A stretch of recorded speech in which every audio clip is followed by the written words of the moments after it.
Handicapper Steve here, handicapping the racing from Aqueduct Racetrack here on Saturday. It is the 7th of December 2024. It's Cigar Mile Day from Aqueduct, and I'm going to look at all the stakes races on the program, including the Cigar Mile. But before I get on to that, remember to please follow me on Twitter at HorseRacingKid5 for more selections for race courses around the world, and I mean it around the world.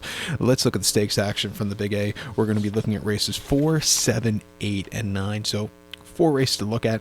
Let's get to the 4th race from Aqueduct, which is the Go for One Stakes. It's a grade 3 event going for a purse $200,000. Race for fillies and mares, 3-year-olds and upwards here. We have a field here, if I could get the page flipped, a field of 8 horses going 1,600 meters or a mile on the Aqueduct main track. Top selection here, I'm going to go with the 3 horse Occult as a top selection. 3158 for me in the superfecta. 3158 super. Top selection 3 horse Occult. This 4-year-old field by Into the Mischief. Chad Brown trains. Irad Teese Jr. gets the mount. They ran the horse most recently on the 6th of October at Keeneland, a mile and 8th in the grade 1 spinster, and she lost behind Idiomatic that day, who absolutely freaked. This horse didn't break so well. She was gaining a little bit late, but you know, Idiomatic was much the best. This horse finished second by 6 1/4 lengths. I think coming back to a one-turn mile for the first time in quite a few minutes, she'll really suit her well. She's done decently on this track. I'm going to give her a shot to find a winner's circle again today. She ran 2 back an Optional Lady at Saratoga over the Wilson Mile on the 26th of July, and she finished second by 1 1/4 lengths. It has the 85 cents a dollar favorite. Again, not the best beginnings from the rail where she had to be shuffled out of it. She moved a little bit late. The winner at Tough Street had the jump on her, but again, not a bad race in defeat. And then the Florida Liz at Churchill over the mile and 8th. I do think she just got, outdistanced that day. She finished 4th by 3 1/4 lengths. She stalked. She looked like she was going to be in contention at the top lane, and then she just kind of yielded. I don't think she wants to go a mile and 8th at Churchill, or could be very tiring at times. And then her seasonal reappearance in the Serena Song, she actually was interfering that day with Venti Valentine, who placed that day. She finished second by 3/4 length, but because of the drifting, they placed her first. That was the right call. It's going to be her first one-turn race since the 18th of December of 2022, so nearly 2 years ago. That came into main special weight locally, winning by 4 1/4 lengths from a tracking trip. She really took off clear. Came back to win the Busanda Stakes over the 2 turns at a mile and 8th back in January of 23, quite easily. Back here to the home base at 5-2, I think she could win. I think the 1 horse Tizzy in the Sky for Flavian and Todd can win also. They ran this horse most recently in the Ogden Flips up at Saratoga over the mile furlong, which finished 6 by 8 lengths behind Randomized and Idiomatic, and pretty mischievous. A very good Ogden Flips we had this year. This horse, she broke through the gate. She was wide, and she was just rambunctious and just outclassed by the others. Coming here off the long bench back to Aqueduct, where she likes running. She could find a trip to win. She actually placed in this race in the mud last year and placed in the turn back the alarm on a very nice optional here a couple seasons ago. Another horse, she's training well coming into this race. Top fletcher, decent numbers off the bench. I'll give this horse a shot on the ticket. But to recount my selection for the 4th from Aqueduct now, it's to Go for One. Going to take the 3 horse Occult. Give kudos to the 1 horse Tizzy in the Sky. 3-1-5-8 super. 3-1 in the multi race. Let's get to the 7th race from Aqueduct, which is the Remsen Stakes. It's a grade 2 event going for a $250,000 purse. Race for 2-year-olds here. 7 horses are taking a stroll around the Aqueduct main track, which is 1,800 meters or a mile and 8th here in the Remsen. Gonna go with the 5 horse Key Waden as a top selection. 5-1-4-3 for me in the superfecta. 5-1-4-3 super. Top selection 5 horse Key Waden. 2-year-old colt by Instabrand here. Chad Brown trains. Dylan Davis gets the mount. They ran the horse the 12th of October here at Aqueduct. 7 furlongs in a main special weight for 87 grand. And the horse won by 1 3/4 lengths, and basically on the front end in hand. He quickened up nicely and he went away with it. Wasn't the world's toughest competition, but he was setting some good fractions up front, getting that 91 buyer. Coming here around 2 turns shouldn't be a problem. He's bred for it through and through. I think he's going to really improve off of that run. He ran on debut in late August, Saratoga, 6 furlongs in a main special weight for 100 grand, and he finished 3rd by a head that day. He just kind of stalked all the way around the race course. He was a little bit wide, and he just couldn't catch the winner. But I thought it was a decent debut, even over a shorter trip, which he wasn't going to be appreciative to. Coming here to a longer trip today, training well since the last race. I think he could find the trip. I think your second likeliest here is the 1 horse Tux for Junior Alvarado and Belmont. He went on debut here about a month ago on the 9th of November, going 6.5 in a main special weight, winning by 3.5 lengths, basically from a tracking trip. He was a little bit wide, but he flew home clear late. That was a very strong run. Since the last race, he's training well. Coming here around 2 turns. I'll give him a shot on the pick 4 that begins with this race. But to recount my selection for the 7 from Aqueduct, it's the grade 2 Remsen. Going to take the 5 horse Key Wade and give kudos to the 1 horse Tux. 5-1-4-3 super, 5-1 in the multi race. The 8th event now from Aqueduct. It is the Grade 2 Demoiselle Stakes. It's a Grade 2 event going for a purse of $250,000, race for 2-year-old fillies. 10 horses are taking another stroll around the main track, the 1,800-meter journey, or mile 8th on the main track.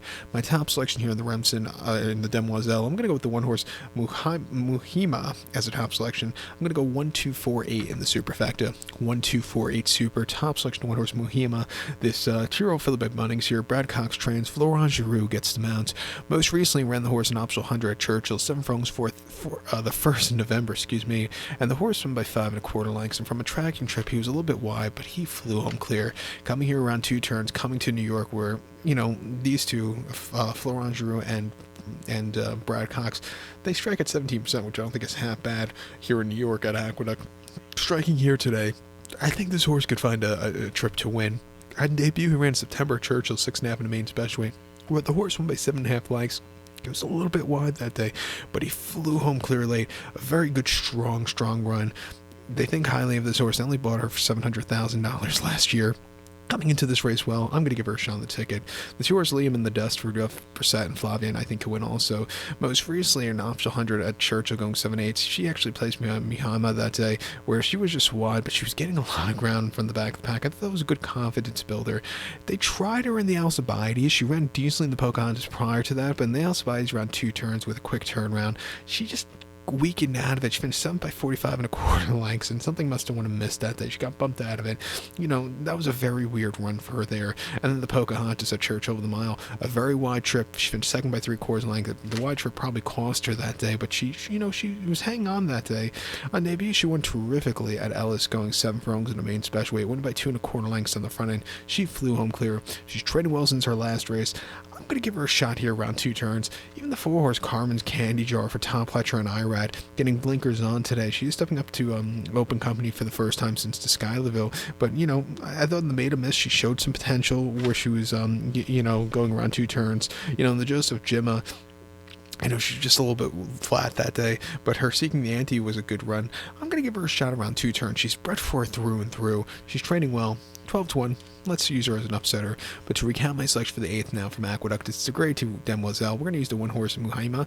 Give kudos to the 2 horses Liam and Dust and the 4-horse Carmen's Candy Jar. 1, 2, 4, 8 super. 1, 2, 4 in the multi-race.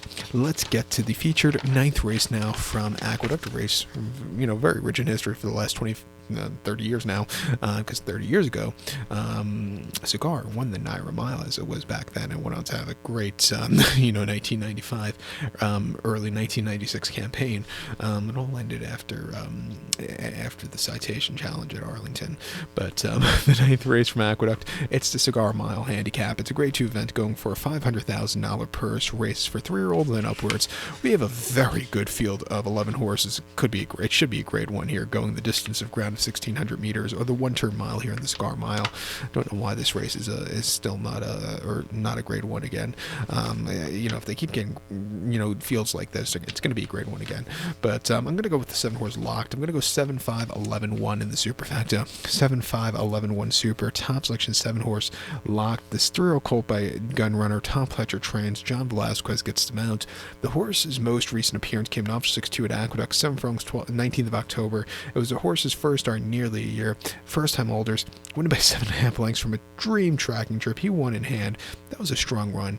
I was there at Aqueduct that day, and I said to myself after that race, with the fraction he was putting up on the front at 108 and 4, 121 for the final 7 furlongs, I was like, it's going to be a good Cigar Mile prep race. Coming here today, training well, spectacularly well since the last race. I think he can improve off of that run and get a good race here today. As a 2-year-old, he ran the Brews Cup Juvenile prior to that Santanito over the mile 16th, where he finished 3rd by 6 1/4 lengths. The stablemate Fierceness freaked that day on the front end. This horse, he was gaining some ground. He was a little bit wide, but he ran decently behind the winner that day. And then prior to that, the Breeders' Futurity at Keelan over the mile 16th, winning by a half length, had a wide trip, but he came off the pace that day. That was a very good, impressive victor. Even on debut over over the Wilson Mile at Saratoga last September of 23 in a main special weight, winning by 7.5 lengths from a tracking trip. He was, again, much the best. Horses weren't handling the mile that day, but still, he won quite easily. And then on debut, probably one of the best 2-year-old races at Saratoga in the summer of 2023. On the 5th of August, going 6th in the main special weight. He finished third by 2 1/4 lengths. Just Steele was a winner. Good horse for Dwayne Lucas. BU, decent horse. Locked, decent horse. Go down the list. That was a good run. This horse, he didn't get out of the gate so clearly, but was definitely gaining late. He's trading quite nicely at Belmont. I think he can win here. I think the 5-horse Mulligan for Rudolph Brissett and Flavian can win also. His most recent race in the Brews Cup Sprint, he just, as the favorite, didn't show up. Straight No Chaser had the jump on him. This horse, probably needed the race there. I think getting the quick turnaround over the longer trip is something he wants to do. He won the Forgo quite easily in the front end with a 105 fire at Saratoga in August, and won the John Nehrud, not the world's toughest Nehrud, back in July locally, but going 7/8, winning by 1 1/4 lengths, he was much the best. I think the 1-turn mile is right up his alley, getting Flavian back up, 3-1, let's use him on the ticket, and even the 11-horse post time, he ran terrifically, I thought, in the Brews Cup Dirt Mile, where he had a wide triple, was really gaining well behind Full Serrano, won the Polynesian before that over the 1-turn mile Laurel quite easily. Even his race in the Whitney, he ran decently at 25-1 that day with a 105 buyer, best of his life. Don't throw out this Mid-Atlantic horse. I think he's going to be always running at the end. 7-2, give him a shot on the ticket. But to recount my selection for the featured 9th race now from Aqueduct, it's the Cigar Mile. The Grade 2 Cigar Mile, going to take as a top selection the 7-horse here, locked. To give kudos to the 5-horse Mulligan and the 11-horse post time, 7-5, 11-1 Super, 7-5, 11 in the multi-race. So good luck to all. Please follow me on Twitter at HorseRacingCat5. Good luck, everybody.